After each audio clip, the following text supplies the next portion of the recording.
નમસ્કાર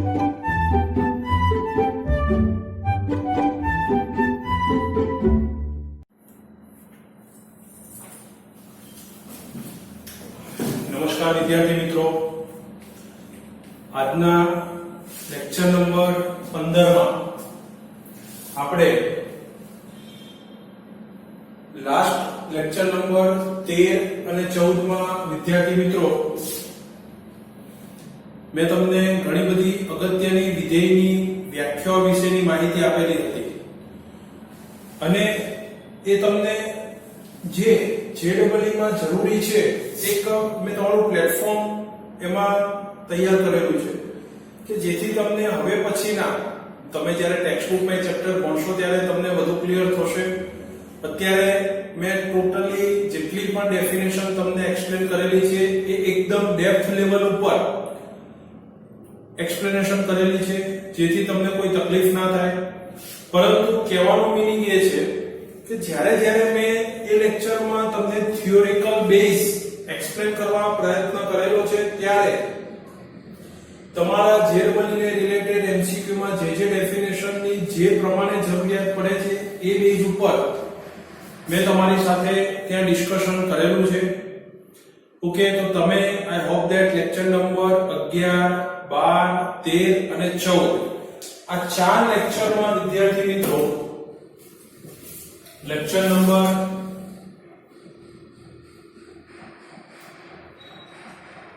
11, 12, 13 અને 14 આ ચાર લેક્ચરમાં મેં ટોટલી થિયરિકલ ડિસ્કશન કરેલું છે. ત્રિકોણમિતિય વિધેય, સંબંધ અને વિધેય, મેં કયા ટોપિકનું ડિસ્કશન કર્યું છે કહી દઉં તમને. ત્રિકોણમિતિય વિધેય એમાં એકમ વર્તુળ, પછી એમાં ચારે ચરણ વિશે, કયા ચરણમાં વિધેય ધન થાય, કયા ચરણમાં ઋણ થાય, એટલે કે OLSTC વિશે મેં ડિસ્કશન કરેલું છે. ત્યાર પછી એની દિશા ક્લોકવાઇઝ અને એન્ટી ક્લોકવાઇઝ જે પણ મેં ડિસ્કશન કરેલું છે. ત્યાર પછી એક ખાસ અગત્યનું યુગ્મ અયુગ્મ વિધેય, પછી વધતું ઘટતું વિધેય,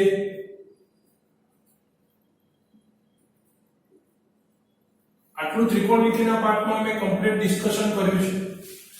આની સાથે જે ડેપ્થમાં જરૂરી છે એ સાથે સાથે પણ મેં એક્સપ્લેન કરેલું છે.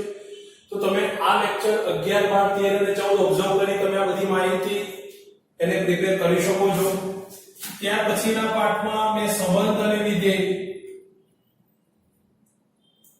આનું પણ ડિસ્કશન કરેલું છે, જેમાં મેં સંબંધની વ્યાખ્યા અને એના ઉપરથી થોડી ઉપગણની સમજ આપેલી છે. ત્યાર પછી વિધેય ક્યારે શક્ય બને એ પણ કીધેલું છે. ત્યાર પછી વિધેયના વિવિધ પ્રકાર જેવા કે તદેવ વિધેય, માનાંક વિધેય, ચિહ્ન વિધેય, ન્યૂનતમ પૂર્ણાંક વિધેય, મહત્તમ પૂર્ણાંક વિધેય, અચળ વિધેય, આ બધા વિધેય વિશે મેં ચર્ચા કરેલી છે. તમને આ બધા વિધેયમાં કેવી રીતે ઓળખી શકાય, આ વિધેયનો ક્યાં ઉપયોગ કરીશું, કેવી રીતે કરીશું, એક વિધેય બીજા વિધેય સાથે કેવી રીતે સંકળાયેલું છે, વિધેયનો ગ્રાફ કેવો આવે, આ બધું મેં ડિસ્કશન કરેલું છે. તો વિદ્યાર્થી મિત્રો, આ તમારી જે બેઝિક પ્રીરિક્વિઝિટીઝ છે, પ્રાથમિક જે જરૂરિયાતો છે JEE માટે, એ બધી મેં કરેલી છે. એનું એકમાત્ર કારણ એ છે કે હવે તમારો અત્યારે ટેક્સ્ટબુકના લેવલ પર રનિંગ ચેપ્ટર ફર્સ્ટ છે. એ ફર્સ્ટ ચેપ્ટરને JEE ના લેવલ પર અત્યારે વધારે વેટેજ આપી શકાય તેવું નથી. ઓકે, સેકન્ડ થિંગ, એને આપણે ઓમિટ કરવાનું નથી, પણ ધેટ ડઝન્ટ મીન કે એને વધારે વેટેજ આપી એની પાછળ આપણે વધારે સમય આપીએ.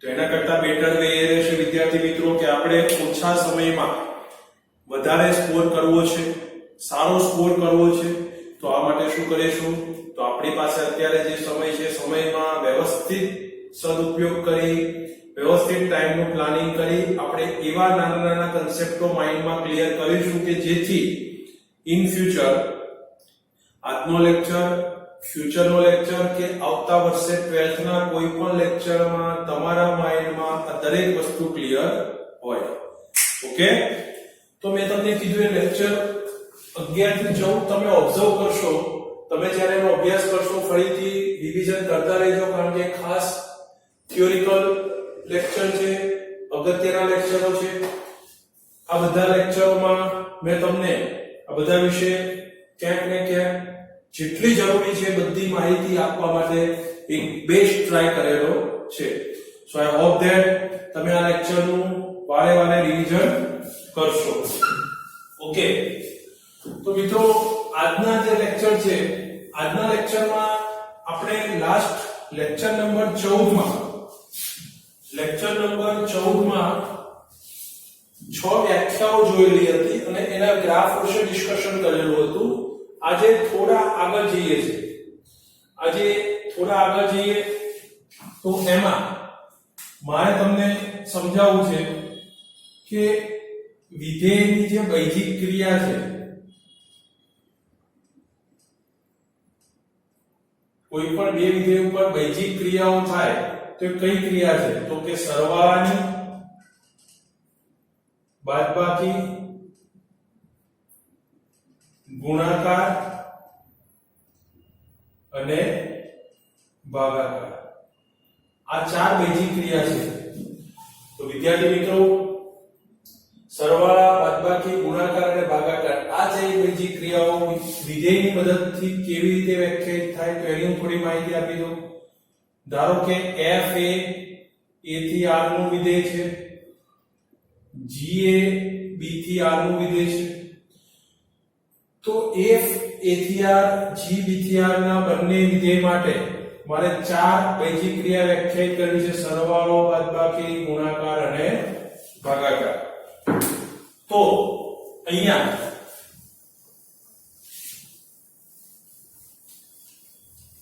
હું સૌથી પહેલા તમને કહું કે મારે f g આ બંને વિધેયનો સરવાળો કરવો છે તો જ્યારે કોઈ પણ બે વિધેયનો સરવાળો કરવો છે તો એવું નથી કે આ વાસ્તવિક સંખ્યા છે સપોઝ 2 + 3 છે તો 5 લખી નાખો 5 + 10 છે તો 15 લખી નાખો 50 + 10 છે તો 60 લખી નાખો એવું નથી અહીંયા તમારે જ્યારે બે વિધેયનો સરવાળો કરવાનો હોય ત્યારે હંમેશા યાદ રાખો કે બંને વિધેયના પ્રદેશનો છેદગણ લેવાનો f નો પ્રદેશ એટલે domain of f intersection domain of g બંને વિધેયના પ્રદેશનો છેદગણ સામે તેનો સહપ્રદેશ તો બંનેનો સેમ જ છે એટલે r તો તમારું f + g ક્યાં વ્યાખ્યાયિત થાય તો કે બંને વિધેયના પ્રદેશના છેદગણ ઉપર થાય તો બંને વિધેયના પ્રદેશનો છેદગણ એટલે શું તો પહેલા વિધેયનો પ્રદેશ f નો પ્રદેશ a અને g નો પ્રદેશ b એ બંનેમાં જે સામાન્ય કિંમત આવતી હોય એ જ સામાન્ય કિંમત માટે તમારો f + g વ્યાખ્યાયિત થાય અધરવાઇઝ પોસિબલ બને નહીં અચ્છા હવે બાદબાકીની વાત આવે તો f - g પણ df ઇન્ટરસેક્શન dg થી r ઉપર થાય બંનેના ગુણાકારની વાત આવે તો પણ df ઇન્ટરસેક્શન dg r પરથી થશે પણ બંનેના ભાગાકારની વાત આવશે તો આ પાર્ટ તો ખરો જ df ઇન્ટરસેક્શન dg બંનેનો છેદગણ લેવાનો પણ બીજી શરત કે જ્યાં gx 0 થતા હશે તેવી કિંમતો તમારે પ્રદેશમાંથી બાદ કરવાની શું કે જ્યાં તમારા g 0 થતા હશે તેવી કિંમતો પ્રદેશમાંથી બાદ કરવાની એટલે વિદ્યાર્થી મિત્રો જ્યારે ભાગાકાર વ્યાખ્યાયિત કરીશું ત્યારે ખાસ ધ્યાન આપીશું પહેલા ત્રણમાં કોઈ પ્રોબ્લેમ નહીં આવે છેલ્લા ભાગાકારમાં પ્રોબ્લેમ એક આવશે કે જ્યારે બંનેના પ્રદેશનો છેદગણ લઈશું એ છેદગણમાં જ્યાં તમારો gx 0 થતો હશે x ની જે કિંમત માટે gx 0 થતો હશે તે કિંમતો પ્રદેશમાં લઈશું નહીં કેમ કારણ કે f by g વ્યાખ્યાયિત કરવું છે g છેદમાં છે અને તમે જાણો છો તે પ્રમાણે છેદમાં 0 લેવાય નહીં. છેદમાં 0 લો તો શું થશે? તમારો છેદના 0 ને કારણે તમારું વિધેય વ્યાખ્યાયિત થશે નહીં. Okay, clear? હું તમને ઉદાહરણ આપું.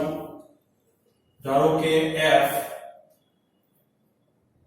a થી r પરનું વિધેય છે, જ્યાં fx બરાબર x² અને g એ b થી r પરનું વિધેય છે, જ્યાં gx, અચ્છા હું r થી r જ લઈ લઉં છું. ચલો, એટલે તમને પહેલું ક્લિયર થઈ જાય.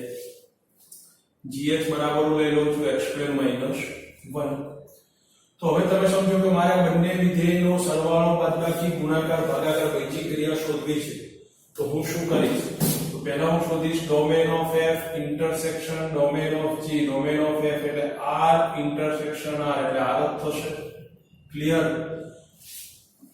તમે ગણ સિદ્ધાંતમાં પણ શું યોગગણ અને છેદગણ, કોઈ પણ ગણનો પોતાની સાથેનો યોગગણ લો કે કોઈ પણ ગણનો પોતાની સાથેનો છેદગણ, આન્સર કેવો આવશે?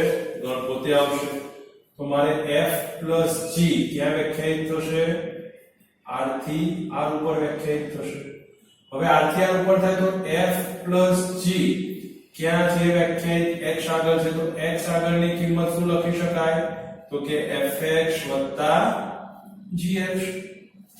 તો fx એટલે x², gx એટલે x² - 1, એટલે આન્સર કેટલો થશે? 2x² - 1. હવે કોઈ એમ કે સર મારે f - g શોધવું છે, તો બેટા f - g પણ તારું r થી r થશે. આ r એટલે બીજું કંઈ નહીં, પ્રદેશનો r એટલે બંનેનો છેદગણ છે. ઓકે, તો તારે f - g at point x શોધવું છે. કેમ at point x જ લીધું એ પણ તમને કહી દઉં, કારણ કે અહીંયા તમારું વિધેય x આગળ વ્યાખ્યાયિત છે. તો હું અહીંયા લખીશ fx - gx. અચ્છા, fx એટલે હું લખીશ x² અને gx એટલે હું લખીશ x² - 1. so x² - x² + 1, answer is 1. Clear? કોઈ એમ કે મારે ગુણાકાર કરવો છે, તો f * g પણ r થી r થાય. તો હું લખીશ f × g × x, that is fx × gx.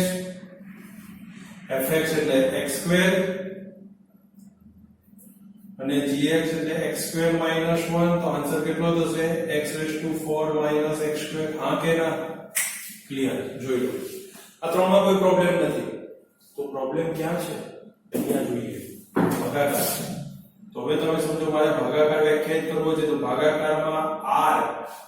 અચ્છા, હવે તમે અહીંયા સમજો કે એ કેવી રીતે લેવાનું, તમને સમજાય દો. તો વિદ્યાર્થી મિત્રો, મારે જ્યારે ભાગાકાર વ્યાખ્યાયિત કરવો હશે તો એની મેં તમને વ્યાખ્યા કીધી એ પ્રમાણે તમારે સમજવાનું છે. તો સમજો કે f/g એ r થી r નહીં લેવાય પહેલા. કેમ? કારણ કે આ r કયો છે? df ઇન્ટરસેક્શન dg છે. તો df ઇન્ટરસેક્શન dg માં જ્યાં gx 0 થાય છે તેવી કિંમતો આમાંથી બાદ કરવાની. તો પહેલા તમે જે તમારું વિધેય છે gx એને 0 લઈ લો. તો gx is 0, therefore x² - 1 is 0. So therefore x² is 1, therefore x is +or -1. તો એનો મીનિંગ શું થશે કે +1 અને -1 બંને કિંમત આગળ gx 0 થાય. હા કે ના? તો +1 અને -1 બંને કિંમત આગળ જો તમારા gx 0 થતા હોય તો તમારા gx ની કિંમતોમાં +1 અને -1 પ્રદેશમાંથી બાદ કરવી પડે. તો તમારું f/g કેવું થશે? તો કે r - -1 +1 થી r. આ રીતે થશે બેટા.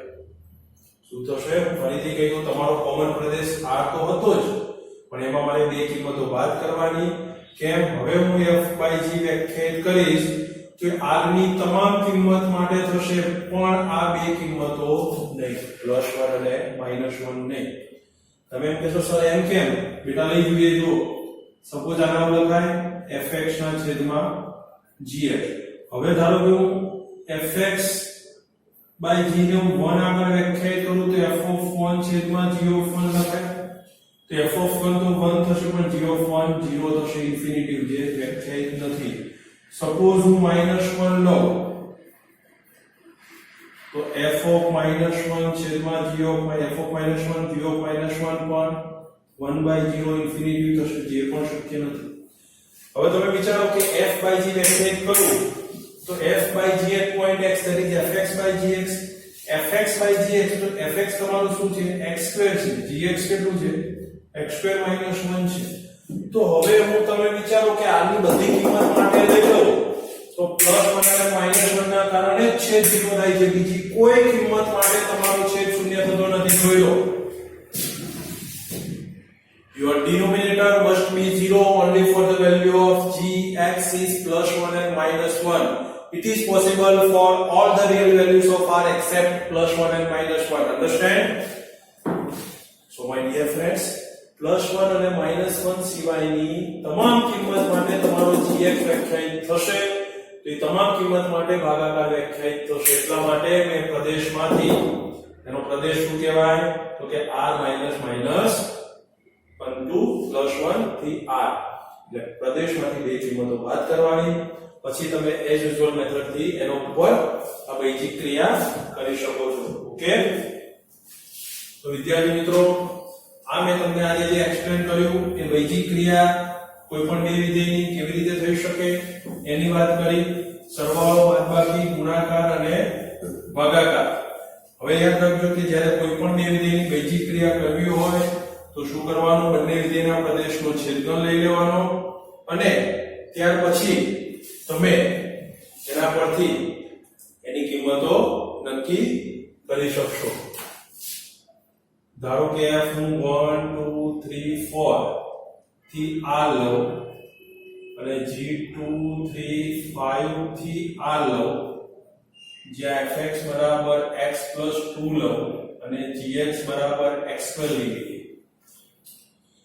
હવે મારે f + g વ્યાખ્યાયિત કરવું છે તો હું શું કરીશ f નો પ્રદેશ એટલે જો પહેલા છે તમારે આની ચારેયની વૈજિક ક્રિયા શોધવી હોય તો df ઇન્ટરસેક્શન dg શોધી લેવાનું સ્ટેપ 1 જો બહુ સરળ રીતે તમને યાદ રખાવો df ઇન્ટરસેક્શન dg df એટલે f નો પ્રદેશ અને g ના પ્રદેશનો છેદગણ આ બંનેમાં કોમન ઘટક કેટલા આવે છે 2 3 તો df ઇન્ટરસેક્શન dg શું થશે 2 3 થશે તો પહેલું સ્ટેપ એ થઈ ગયું સ્ટેપ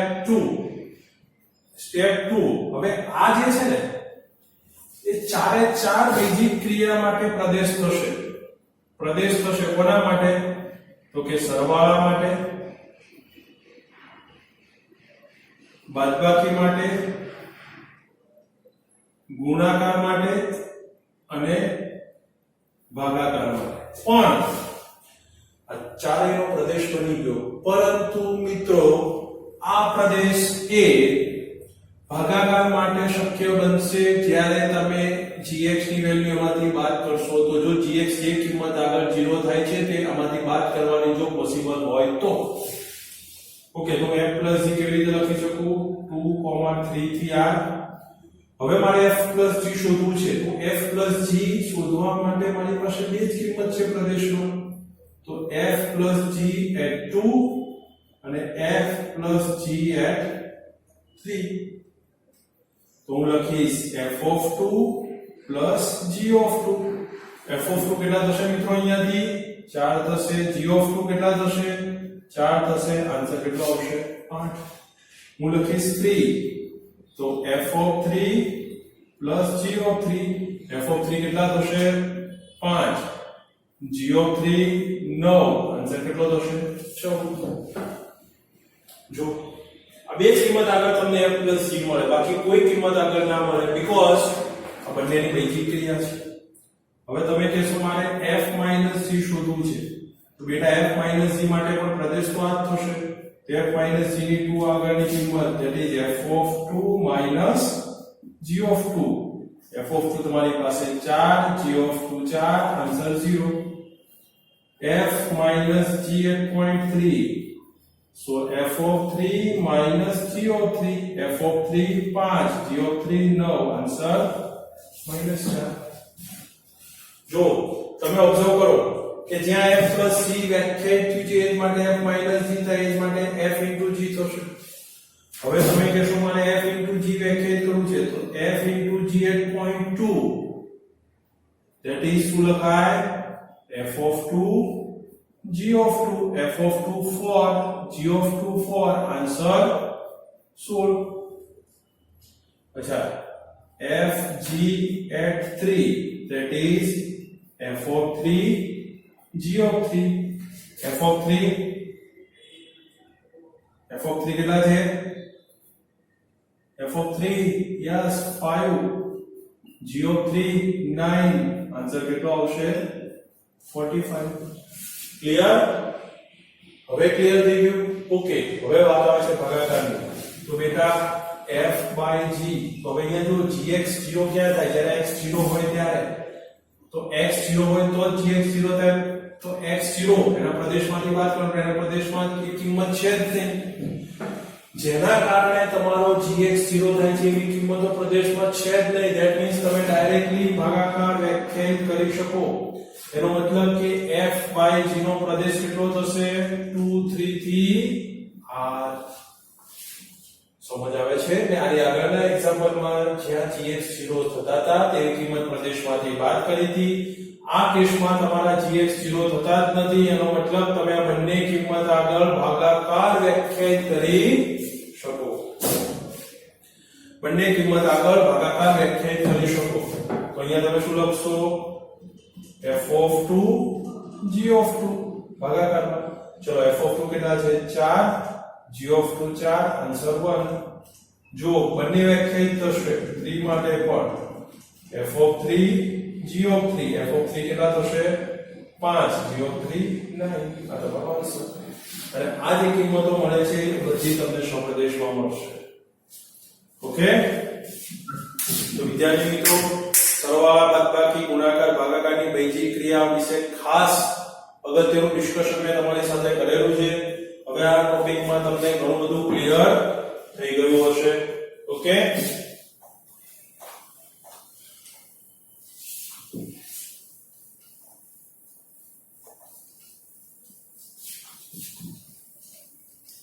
હવે વિદ્યાર્થી મિત્રો બીજો એક ખાસ અગત્યના ટોપિક વિશે ડિસ્કશન કરું કે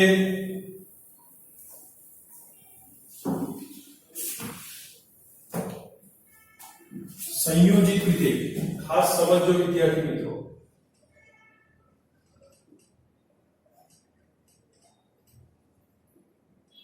સંયોજિત વિધેય અથવા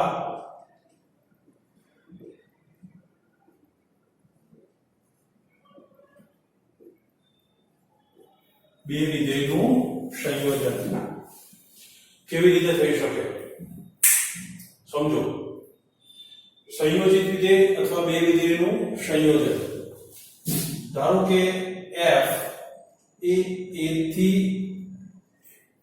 b પરનું વિધેય છે,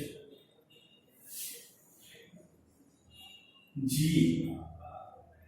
એ b થી c પરનું વિધેય છે. હવે મારે બે વિધેયનું સંયોજન કરવું છે. તો બે વિધેયનું સંયોજન એ fog અથવા gof પહેલી વસ્તુ છે. તો પોતાની સાથે પણ સંયોજન થાય છે, આપણે પછી જોઈશું. પણ મારે બે વિધેયનું સંયોજન કરવું છે કે fog અને gof. તો fog અને gof નું સંયોજન કરવું છે. તો fog અને gof અત્યારે બંને વિધેય સેપરેટ છે, a થી b અને b થી c પરના વિધેય. હવે બંનેનું એક વિધેય બનાવી દો તો ક્યાંથી ક્યાંનું બને?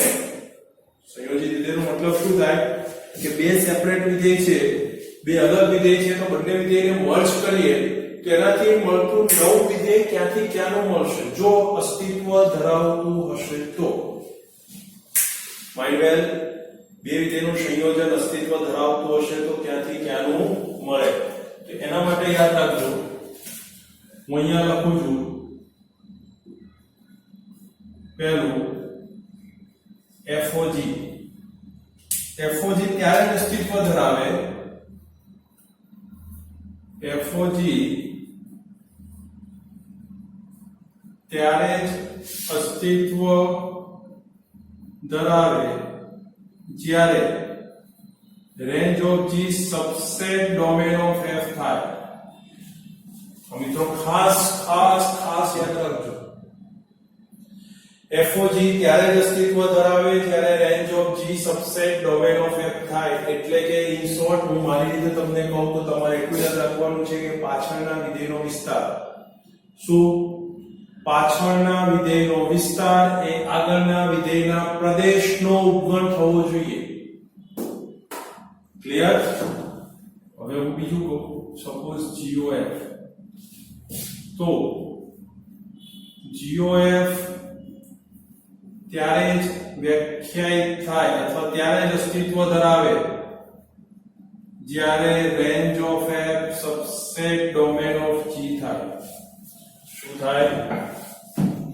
તો કે range of F subset domain of G થાય. ઓકે, તો અહીંયા બે વસ્તુ ક્લિયર થઈ ગઈ કે FOG અને GOF. તો FOG ક્યારે અસ્તિત્વ ધરાવે અને GOF ક્યારે અસ્તિત્વ ધરાવે, આટલું આ ડેફિનેશન યાદ રાખજો. કેવી રીતે રેન્જ શોધાય, કેવી રીતે ડોમેન શોધાય, કેવી રીતે ઉપગણ બતાવાય, એવું તમને બહુ સિમ્પલ વે થી યાદ રખાવું છું. માઇન્ડ અહીંયા ક્લિક કરજો માઇન્ડમાં. ચલો પહેલા આની વાત, તો રેન્જ ઓફ G, તો હંમેશા યાદ રાખો કે કોઈ પણ વિધેયનો વિસ્તાર કોનો ઉપગણ હોય, એના સહપ્રદેશનો ઉપગણ હોય. તો વિધેયનો વિસ્તાર એના સહપ્રદેશનો ઉપગણ, તો G નો સહપ્રદેશ કયો છે? C. કોઈ પણ વિધેયનો વિસ્તાર એના સહપ્રદેશનો ઉપગણ હોય તો તમે જ્યારે G નો વિસ્તાર શોધશો તે G નો વિસ્તાર C માં સમાયેલો હશે, હા કે ના? યસ. તો વિધેયનો વિસ્તાર એના સહપ્રદેશનો ઉપગણ થાય. બરોબર? તો range of G A subset C થશે. હવે C બરાબર domain of F. Domain of F છે, તો ડોમેન ઓફ F કયું છે? A. તો C સબસેટ A થાય છે. આ બંને આપણી પાસે અનનોન છે, નથી C ની કિંમત આપણી પાસે કે નથી A ની કિંમત. જો C ની તમામ કિંમત A માં હોય એટલે કે C સબસેટ A હોય તો આ વ્યાખ્યાયિત થાય, અને નોટ સબસેટ હોય તો વ્યાખ્યાયિત નહીં થાય. હમણાં તમને ઉદાહરણથી એક્સપ્લેન કરું છું, પણ આ ડેફિનેશન સમજી લેજો કે પાછળના વિધેયનો વિસ્તાર અને એ આગળના વિધેયના પ્રદેશનો ઉપગણ થવો જોઈએ. ફરીથી FOG વ્યાખ્યાયિત કરવું છે તો G નો વિસ્તાર એ F ના પ્રદેશનો ઉપગણ થવો જોઈએ. એ જ રીતે મારે GOF વ્યાખ્યાયિત કરવું છે તો F નો વિસ્તાર એટલે કે B એ G ના પ્રદેશનો ઉપગણ થાય છે. હા, જો અહીંયા થાય છે, દરેક ગણ પોતે પોતાનો ઉપગણ છે, તમે ભણી ગયા ચેપ્ટર નંબર 1 માં.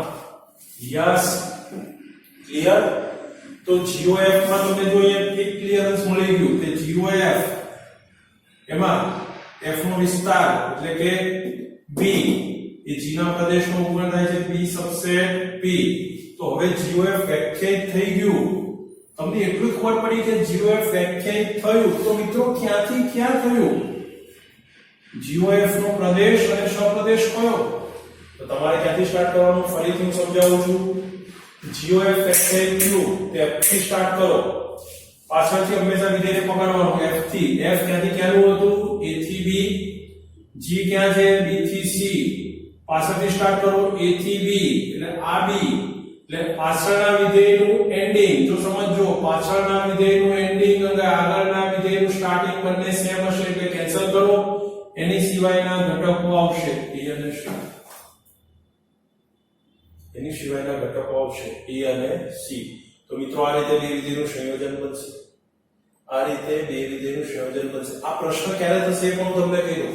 જ્યારે તમારી પાસે બંને વિધેયના પ્રદેશ સહપ્રદેશ અલગ અલગ હશે ને ત્યારે આ પ્રશ્ન થશે. બાકી બંને વિધેયના પ્રદેશ સહપ્રદેશ જો સેમ હશે તો કોઈ પ્રશ્ન થશે નહીં. ઓકે, ફરીથી હું તમને બીજા એક બે એક્ઝામ્પલ થી એક્સપ્લેન કરું, તો ધ્યાન આપજો. ધારો કે F N થી R ને સપોઝ G Z થી R છે. તો હવે મારે અહીંયા જો સમજો FOG હું ક્યાંથી સ્ટાર્ટ કરીશ. હવે તમે હું જે ટેક્સ્ટબુક ના બહુ ડેપ્થ કન્સેપ્ટમાં નથી જતો, મારે તમને બહુ શોર્ટમાં યાદ રાખવું છે. G થી સ્ટાર્ટ કરો. G ક્યાંથી ક્યાં છે? Z થી R છે. ઓકે f ક્યાંથી ક્યાં છે n થી r છે તો g નું જે એન્ડિંગ થાય છે અને f નું સ્ટાર્ટિંગ થાય છે તો આ નો ઉદ્ગમ થાય છે નથી થતો તો આ પોસિબલ બનશે નહીં સિમ્પલ GOF f નો એન્ડિંગ n થી r f નો એન્ડિંગ n થી r g નો એન્ડિંગ z થી r તો આ પણ નથી થતો ધેટ મીન્સ આ પણ નહીં બને એનો મતલબ કે આ બંને વિધેયનું સંયોજન શક્ય બનશે નહીં તમે હવે આમ પર વિચારો તો વિચારો કે સપોઝ GOF છે તો g નો વિસ્તાર રેન્જ ઓફ g નો વિસ્તાર એ r માં સમાયેલો છે હા એ r એ ક્યારે z નો ઉદ્ગમ થાય નહીં માટે FOG પણ ના બને f નો વિસ્તાર r f નો વિસ્તાર r ઓકે એ n માટે પણ બનશે નહીં તો બંનેનું સંયોજન શક્ય બનશે નહીં તો વિદ્યાર્થી મિત્રો બંનેનું સંયોજન ત્યારે શક્ય બને જ્યારે મેં તમને કીધું કે પાછળના વિધેયનો વિસ્તાર એ આગળના વિધેયના પ્રદેશનો ઉદ્ગમ થવો જોઈએ તો અને તો જ એ બંને વિધેયનું સંયોજન શક્ય બની શકે અધરવાઇઝ એ બે વિધેયનું સંયોજન શક્ય બનશે નહીં ઘણી બધી વખત ધારો કે z થી z હોય fx બરાબર x² છે અને g સપોઝ z થી z છે gx is x plus 3 છે હવે તમને એમ કીધું છે કે FOG શોધો તો આંખો બંધ કરીને શોધવાનું અહીંયા ચેક કરવાની જરૂર જ નથી ચેક કરવાની મિત્રો અહીંયા જરૂર જ નથી ધ રીઝન ઇઝ બંનેમાં પ્રદેશ અપ્રદેશ સમાન છે અને બંનેમાં પ્રદેશ અપ્રદેશ સમાન હોવાથી તમને FOG પણ z થી z મળશે અને GOF પણ z થી z મળશે FOG ધારો કે શોધવું છે તમારે તો અહીંયા તમારું વિધેય કયા બિંદુ આગળ વ્યાખ્યાયિત છે x આગળ તો FOG ની x આગળની વેલ્યુ શોધવાની કેવી રીતે શોધવાની હું તમને કહી દઉં સૌથી પહેલા અંદરના વિધેયનું x સાથે સંયોજન તો f ઓફ શું લખવાનું gx સૌથી પહેલા અંદરનું વિધેય f ઓફ ચલો gx ની વેલ્યુ કેટલી છે તો કે x 3 તો મિત્રો અહીંયા લખીશ x 3 ક્લિયર ફરીથી FOG શોધવું હોય તો g નું x સાથેનું સંયોજન લેવાનું gx સૌથી પહેલા અંદરનું વિધેય gx તો gx ની વેલ્યુ તમારી પાસે x 3 છે હવે બહારના વિધેય માટે આ આખો બ્રેકેટ જે છે તમારે શું બની ગયું f માટે x બની ગયું શું બની ગયો x બની ગયો તો મિત્રો fx માં જ્યાં x છે ત્યાં તમારે શું લખી નાખવાનું પ્રેમથી x 3 fx માં સમજો fx માં જે x છે તે x 3 લખો તો અહીંયા x ની જગ્યાએ x 3 લખો તો અહીંયા પણ x ની જગ્યાએ x 3 લખવા પડે આ કે ના યસ બાર તો સ્ક્વેર છે જોઈ લો તો આનો આન્સર કેટલો થશે x² + 6x + 9 આ તમારી FOG ની વેલ્યુ મળી ક્લિયર હવે સમજો અહીંયા હું મારે GOF શોધવું છે x આગળ તો f નું x સાથેનું સંયોજન તો પહેલા શું લખાય આ રીતે fx કારણ કે f અંદરનું વિધેય છે g બહારનું વિધેય છે હવે હું fx ની વેલ્યુ લખીશ તો fx કેટલા છે x² છે fx x² આ વેલ્યુ ક્યાં લખવાની તો મિત્રો આ બ્રેકેટમાં બ્રેકેટ કરવાનું એકમાત્ર કારણ એ છે કે બ્રેકેટની જે વેલ્યુ છે બહારના વિધેય માટે શું બની જાય છે x બની જાય છે શું બની જાય છે x બની જાય છે તો gx માં જ્યાં x છે gx માં જ્યાં x છે ત્યાં હું શું લખીશ આ x એટલે શું લખીશ x² + 3 અહીંયા એવી મૂર્ખામી ના કરતા x² એટલે આનો સ્ક્વેર આખાનો માત્ર x ની જગ્યાએ x² એટલે x² + 3 ક્લિયર મિત્રો ક્લિયર છે તો અહીંયા બે વિધેયોનું સંયોજન કેવી રીતે થઈ શકે અને બંને વિધેયની વૈજિક ક્રિયાઓ કેવી રીતે થઈ શકે એનું મેં પણ તમારી સાથે ડિસ્કશન કર્યું છે એટલે હવે જ્યારે બે વિધેયોનું સંયોજન આવે કે બે વિધેયની વૈજિક ક્રિયા આવે સરવાળો બાદબાકી ગુણાકાર ભાગાકાર તો તમારા માઇન્ડમાં સંયોજિત વિધેયનો કન્સેપ્ટ એકદમ ક્લિયર હોવો જોઈએ ઓકે અહીંયા તમને ધારો કે f n થી z અને g z થી n આપ્યું છે, સોરી z થી r આપ્યું છે. હવે તમને પૂછવામાં આવે કે આમાં FOG કે GOF કયું વ્યાખ્યાયિત થશે કે બંને વ્યાખ્યાયિત થશે? તો તમે સમજો FOG તો અહીંયા આ રીતે લખવાનું, તો G ક્યાં છે? Z થી R, F ક્યાં છે? N થી Z. આનો સબસેટ થાય છે? નથી થતો, તો FOG મળશે નહીં. ક્લિયર? ચલો GOF, F ક્યાં છે? N થી Z. G ક્યાં છે? Z થી R. આનો સબસેટ થાય છે?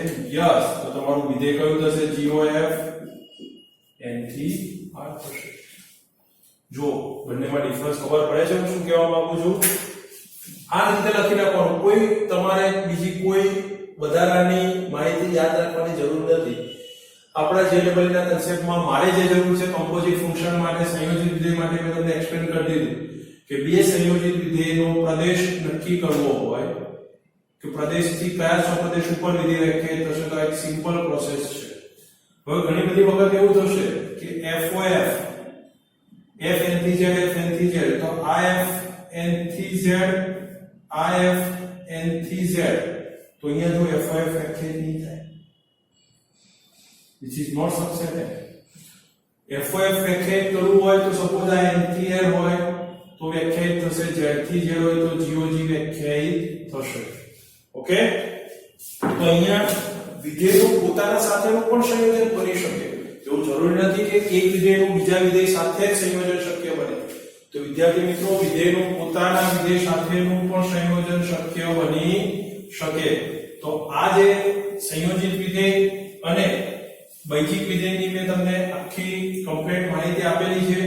કોઈ પણ બે વિધેયનું સંયોજન શોધવું હોય તો કેવી રીતે શોધી શકાય, કોઈ પણ બે વિધેયનો સરવાળો બાદબાકી ગુણાકાર ભાગાકાર કરવો હોય તો કેવી રીતે કરી શકાય, એ સિવાય અગાઉના લેક્ચરમાં પણ બે વિધેયનો સરવાળો માનાંક વિધેય, તદેવ વિધેય, અચળ વિધેય, મહત્તમ નિરંતર પૂર્ણાંક ભાગ વિધેય, આ બધા વિધેય વિશે ડિસ્કશન કરેલું હતું. એ સિવાયના મિત્રો ઘણા બધા વિધેયો એવા છે જે તમારા સિલેબસમાં છે, તમે ભણશો. પણ સમમેય વિધેય, તો સમમેય વિધેય એટલે દાખલા તરીકે ભાગાકારનું વિધેય, px by qx સ્વરૂપનું વિધેય. આ px એટલે પોલિનોમિયલ ઓફ x, બહુપદીય વિધેય. દાખલા તરીકે કોઈ પણ બહુપદી હોય an -1 x square -1 something like તમે આ રીતે લખો છો ને, a2x અથવા a2 a1x a0 a2x square, આ રીતે. તો તમારી કોઈ પણ બહુપદી હોય કે બહુપદીને પણ તમે એક વિધેય તરીકે વ્યાખ્યાયિત કરી શકશો. તો સમમેય વિધેય, પછી બહુપદીય વિધેય, આ બધા વિધેયો છે. પણ એ બધા કેટલા બધા હાઇલાઇટ કરવાની જરૂર નથી, એ બધા બહુ સાયલેન્ટ વિધેયો છે જે એકદમ એના કન્સેપ્ટ બહુ કોઈને કોઈ જગ્યાએ સામાન્ય એક ઔપચારિક ભાગરૂપેની જરૂર પડતી હોય છે. પણ કહેવાનું મીનિંગ, લાસ્ટ લેક્ચરમાં મેં જેટલા વિધેયો ડિસ્કશન કરેલા હતા એ તમામ વિધેયો ખાસ અગત્યના છે, જેનું તમે વારે વારે રિવિઝન કરતા રહેજો, અને જેથી કરી તમને બધા ટોટલ કન્સેપ્ટ તમારા માઇન્ડમાં ક્લિયર થશે. ઓકે? તો આજના લેક્ચર નંબર 15 માં આપણે આજે આટલી માહિતી મેળવી છે. હવે પછી જ્યારે નેક્સ્ટ લેક્ચર નંબર 16 માં મળીશું ત્યારે ફરીથી નવા કન્સેપ્ટ સાથે આપણે આગળ વધીશું. Okay, have a good day. Thank you.